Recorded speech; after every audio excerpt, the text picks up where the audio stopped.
Alright, so this video is on the man laws and other assorted stupid rules.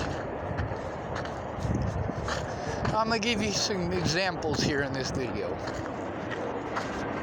The man laws is basically rules that men are supposed to follow. They're stupid. Like, if a man is cheating on his girlfriend, you're not supposed to say anything. Well, that's just stupid. Because you know what? The guy who tells you that, first of all, he's cheating on his girlfriend. And second of all, you probably busted him and he's playing.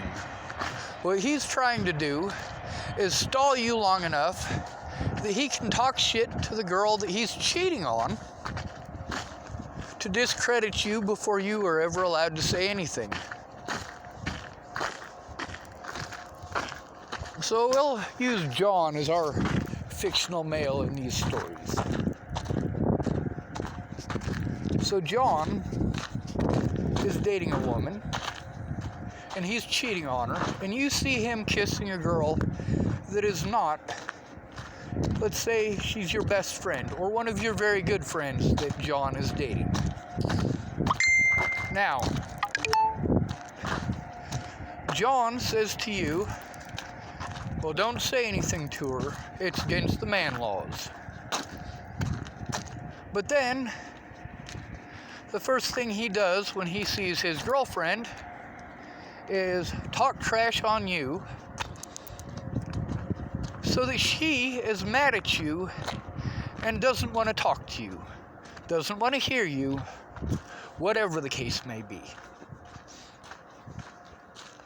So then, he doesn't have to fear getting in trouble for getting busted cheating on his girlfriend. And you, the dumb sap who didn't call her immediately, get treated like shit. You say, well, nobody respects a narc.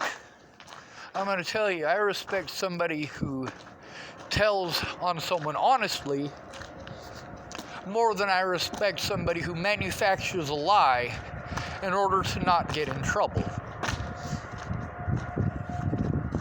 Now this next one, I'm going to give you an example that it's really on the cusp. Here in Nebraska, the laws are different. Like, you are not legally considered an adult until you are, how old? 19. But then, we encounter situations like, what is the legal age of consent? There's a man named Tom Paine. Sorry, I'm going to take that back, because Tom Paine is the wrong name. I meant Tom Nelson. So there was a young woman named Erica, and she was 15. 15 is the legal age of consent here in Nebraska. Tom was well over the age of 15. He was already well over the age of 21.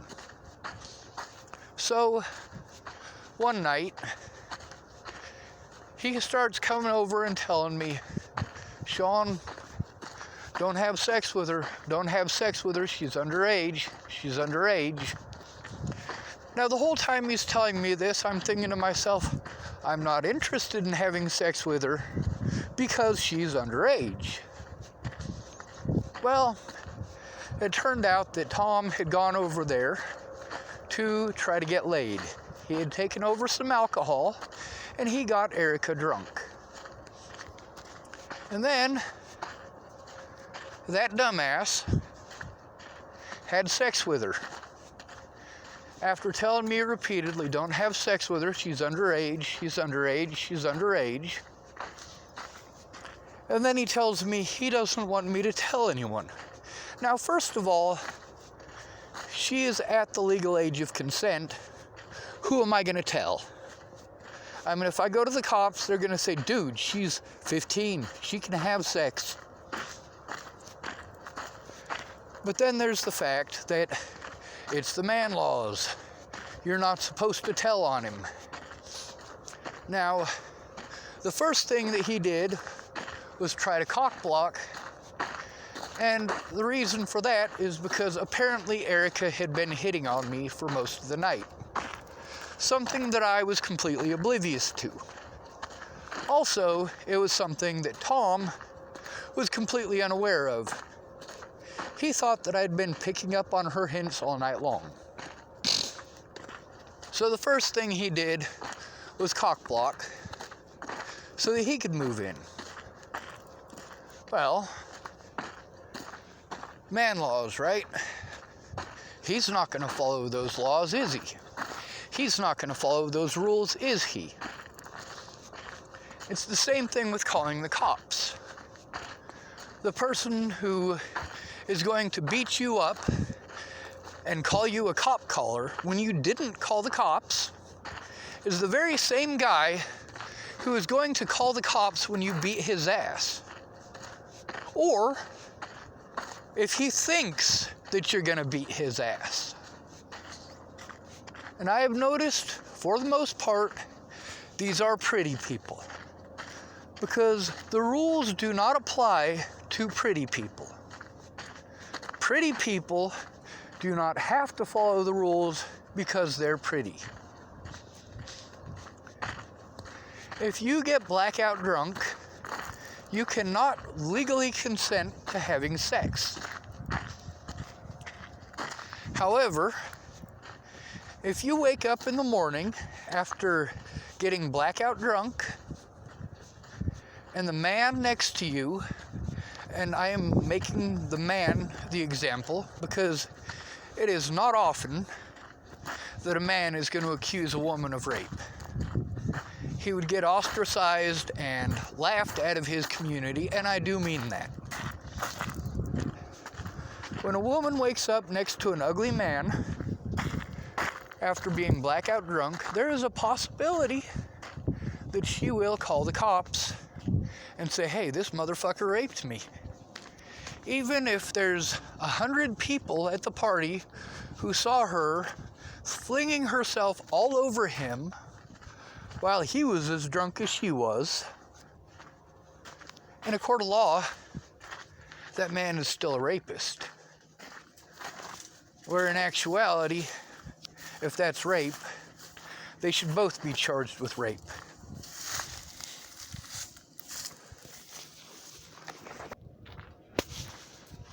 Then we encounter the part where we say, well, being drunk is no excuse for that kind of behavior.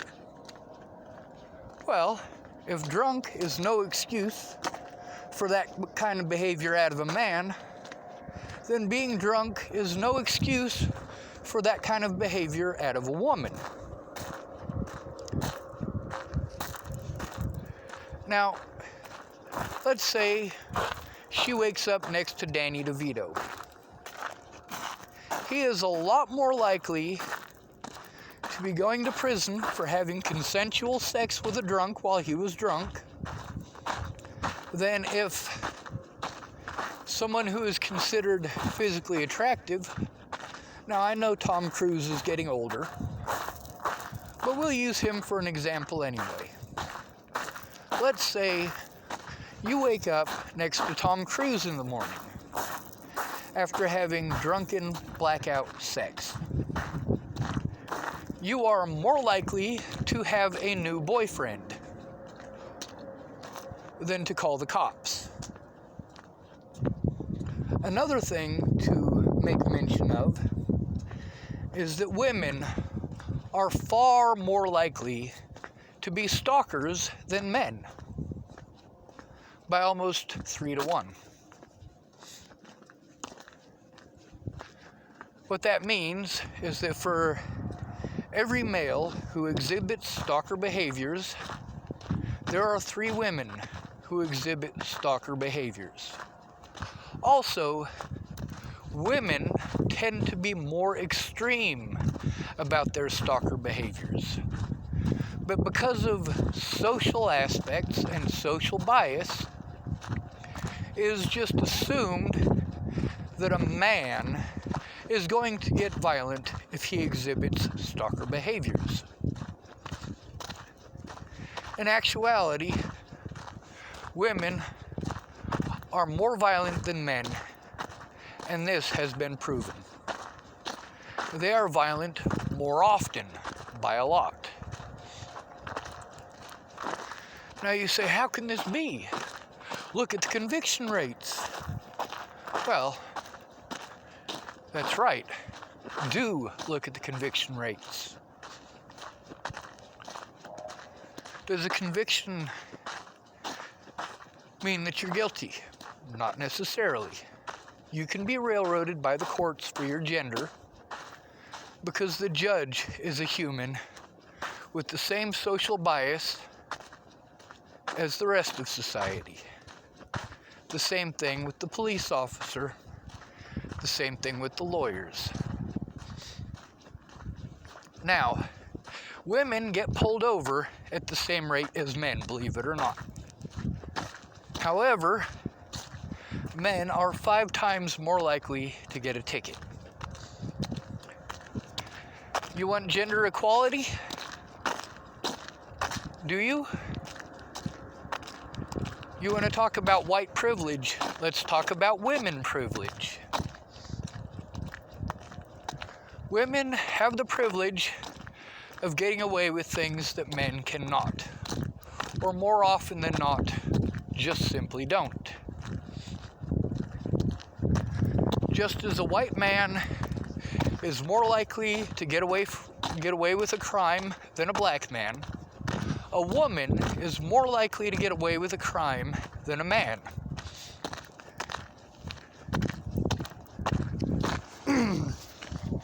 Now, continuing with these man laws and social bias, there's the man law that you don't date your homie's ex. Now, I'm going to tell you the story of Brandon Jepson and Jeremiah Morgan. Brandon Jepson and Jeremiah Morgan were best friends. Jeremiah Morgan was kind of nerdy. Brandon Jepson was the popular kid. So, Brandon Jepson had a girlfriend named Brooke. And Brandon Jepson and Jeremiah Morgan were always talking about the man laws. You never have sex with your homie's ex. Well, Jeremiah had sex with Brandon's ex, and Brandon was pissed off. But instead of saying, Brooke cheated on me, or something to that nature, he said, Jeremiah cheated on me. Jeremiah didn't just do this once. He did this on 3 separate occasions. Suffice to say, he and Brandon do not speak anymore. So then, we have Ben. After all of the man law BS that Brandon had to speak and spout out, Ben and his girlfriend were, I want to say, about 10 years younger than Brandon. And Ben's girlfriend was still underage. Ben had just turned 18, I believe. And Brandon had sex with Ben's current girlfriend. They were still dating. And I believe her name was Kendall. It might have been Kendra. And Brandon didn't see any problem with that. None whatsoever. All the anger, hatred, and resentment towards Jeremiah did not apply when it happened the other way. It did not apply when Brandon was the perpetrator. So, Ben and his girlfriend broke up, and Brandon, despite the fact that he had tried to patch things up with Ben and promised and swore up and down it would never happen again, and man laws this and man laws that, Ben and his girlfriend had only been broken up for 1 day when Brandon went over there and had sex with her. Now let's go the female route. Do the same rules apply? Do they? It's a good question. I know a lot of women who have dated the same man, and they generally get outright mean and evil. Now, this is where we encounter the man laws on an extreme scale. One man that I know dated 7 females that I know. Now, the first one, her and her best friend, now mind you, it's been a while. This has been over a decade ago. So remembering all of their names is not going to be easy, and remembering his name is definitely not going to be easy because he's an asshole. Now, the first girl that he dated, I didn't know anything about the guy. All I knew is that he was dating one of my friends. Now, we weren't really good friends, but her best friend was really into that guy. And when he beat his girlfriend up and she got rid of him and he started dating her best friend, she was pissed off. And she didn't just stalk him, she also stalked his new girlfriend, her former ex-best friend, or her former best friend. Well, this actually happened repeatedly. She was pissed off, and she wanted this man who had beaten her up, she wanted him back because somebody else had him. Her best friend had him and picked him up immediately. And she told her former best friend, before they started screwing around, hey, he beat the hell out of me. And I told her, hey, he beat the hell out of her. Well, there was a few friends of mine that really didn't like each other that were female, who also dated him. So that made it easy. That makes it easy to cheat on your girlfriend when she doesn't talk to the person that you're cheating on her with, which is tougher when they're best friends. Because you can tell when your best friend is doing something sneaky behind your back. You can tell the change in their behaviors. Now this man, since many of these women did not talk to each other, I let them know, hey, this guy has beaten up a few women before. Oh no, he wouldn't do that. You're just saying that because you want to get with me. He already told me. No, that is not the case. Anyway, to make a long story a little bit shorter, because this is already going on 18 minutes, this man beat up 7 women that I know. 5 of them stopped being friends with me for telling them that he hits women. And that he will probably hit you, and he will probably cheat on you. Am I doing this to try to destroy their relationship? No. I'm doing it as a warning. This man is dangerous. His first girlfriend should have put him in jail. She should have told the police about what he did. His second girlfriend should have put him in jail. She should have told the police about what he did. Same thing with the third one, and the fourth one, and the fifth one, and the sixth one, and the 7th one. And I believe the 7th one actually did turn him in, and he did go to jail for like 48 hours.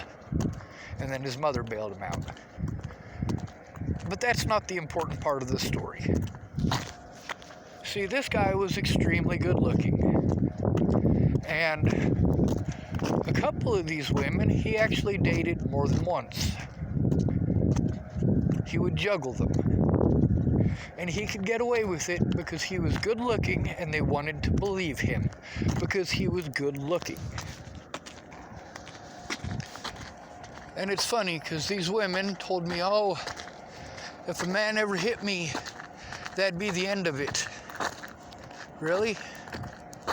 Because this man hit several of them on more than one occasion before they ever broke up with him. And then they went back to him and got beaten up again.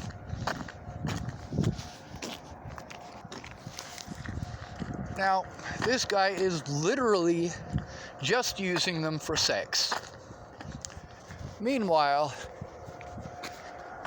he is telling these women that myself and several other men who are warning her about this man, saying, oh, well, that's just because they want to get with you. They're only interested in having sex with you. They're jealous because you're with me. And then some of these women have actually come around to tell other women about this man. And he says, oh, that's just because she's jealous, because she still wants to be with me. And to some degree that may be true, but that doesn't detract from the fact that you beating on her is also true. When it comes to the opposite way around, is it the same? Absolutely. Just as that man was a player, so is Jamie Curtis. Jamie Curtis is pretty, and she has a pretty smile. And she uses her pretty smile to get what she wants. And how is that? Well, the same way as a man. Except that she gets off on having all of these men in the same room at the same time. Each one of them, for her, it's a matter of, look, I can control all of these men. I can make them all hate each other and still behave together in one room. Well, that depends on how much liquor you get into them. She told me about how terrible all of these other men in her life were, like Todd Rust and Hayden McCall and J.C. Otska and several other men in her life, about how terrible they are, about how she just wants them to go away. And I said, well, I'll get them to go away. But you know what? She didn't want that. She said, no, Sean, don't do that. If you do that, I will be so pissed off at you. And of course, I didn't want her to be pissed off at me. So I didn't. And if it weren't for Chris Stegeman, because mind you, I'm stupid when it comes to women. If it hadn't been for Chris Stegeman, I never would have figured it out. But as soon as Chris Stegeman pointed it out, I realized how incredibly right he was and how incredibly dumb I had been. And then we encountered the situation where Hayden McCall and I sat on the front porch over at Jamie's house. Hayden had gotten a new girlfriend, and Jamie, she needed his attention. She couldn't stand the fact that he was getting attention from another woman, despite the fact that this other woman was not what society would consider as attractive as Jamie by any means.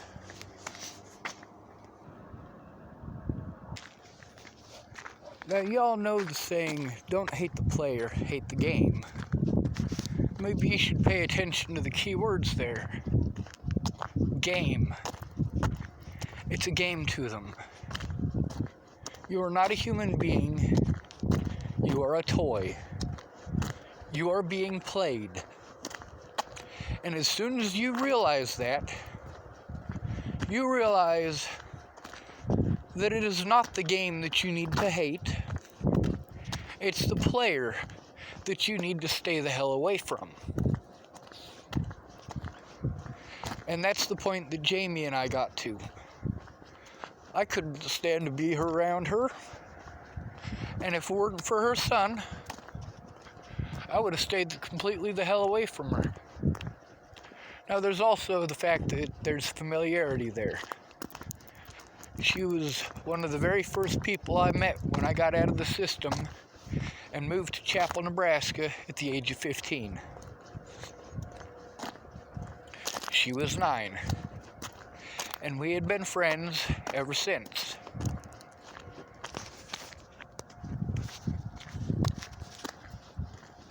Now, Jamie expected me to follow the man laws, and she was angry with me for a while for explaining to Hayden McCall on her front porch that day what she had done to me and what she had told me about him. And Hayden said, well, oh my God, dude, that is literally the same thing she did to me. The things she told you about me are the same things that she told me about you. Huh. Interesting. So, in short, don't follow the man laws. Don't follow the woman laws. When somebody says you don't date your homie's ex, well, that's a stupid rule. Because they're probably already trying to dig in on your ex. Now, if you want to remain loyal and they stab you in the back, like me, I remain loyal. When they stab you in the back, your loyalty doesn't matter anymore. They are not loyal to you. You owe them nothing.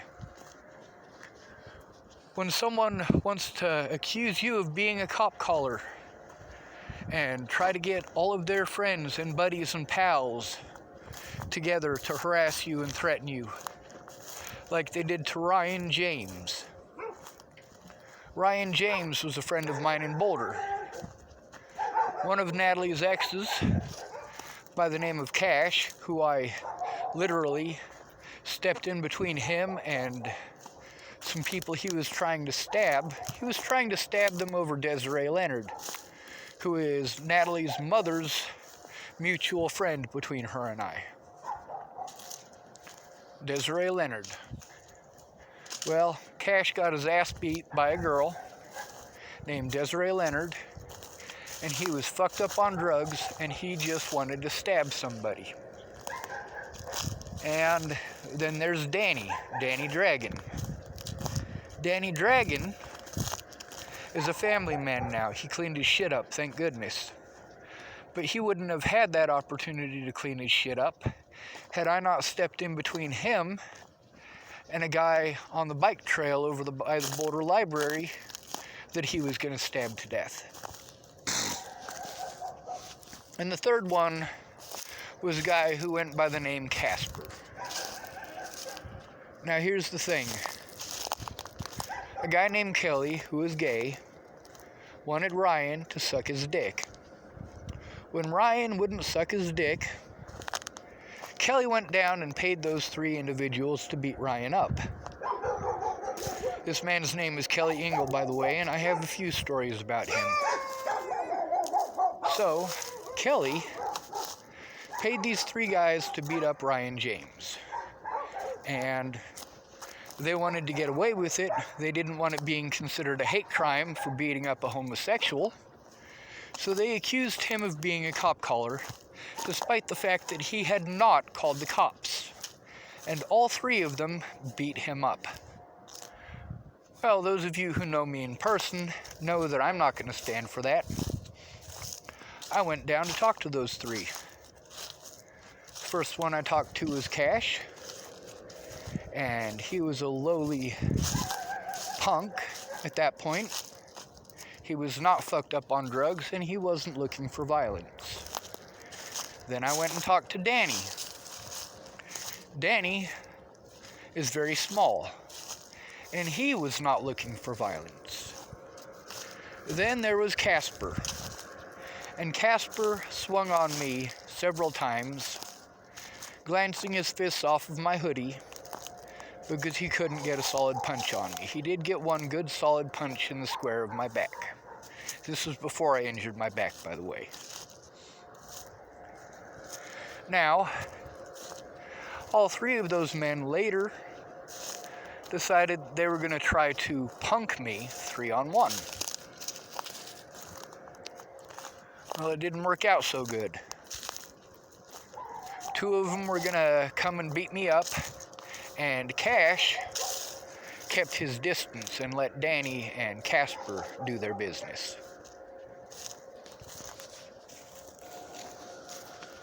So, later on, I got to see Casper call the cops on somebody that he had started a fight with. I got to see Danny call the cops on somebody he had started a fight with. And I got to see Cash call the cops on someone he had started a fight with. There's another man by the name of Theo. Theo beat the hell out of his girlfriend Shay in front of the library, and I didn't hear about it. Theo is the same guy, if you guys have been following my stories, he's the very same guy who was walking down the Pearl Street Mall with a sword in his hand while there were hundreds and hundreds of people there because they were having a CU band day on the Pearl Street Mall, screaming at the top of his lungs, "I dare monkey to come fuck with me. I have a sword. I have a sword. I dare monkey to come fuck with me." What had happened is Theo started some shit with Monkey. Monkey's real name is Michael Pennington. Theo likes to go by Shadow. Well, Theo was scared shitless of Monkey, so he called the cops. Then, he decided to walk down the Pearl Street Mall when he found out that Monkey got out of jail because he was afraid that Monkey was going to beat him to death for calling the cops. So, at least 3 different businesses called the cops. There was the people at Starbucks, the people at Into the Wind, and I don't remember what the third store was. But they all called the cops on this guy, and the police come in, and they go and talk to the ladies at Starbucks, and they ask who this guy is. And the ladies at Starbucks say Sean knows him. And so the police officers, they come and talk to me. And they say, "So who's this guy with the sword?" I said, "Well, he's not that difficult to tell out of a crowd. He's a dude with a sword."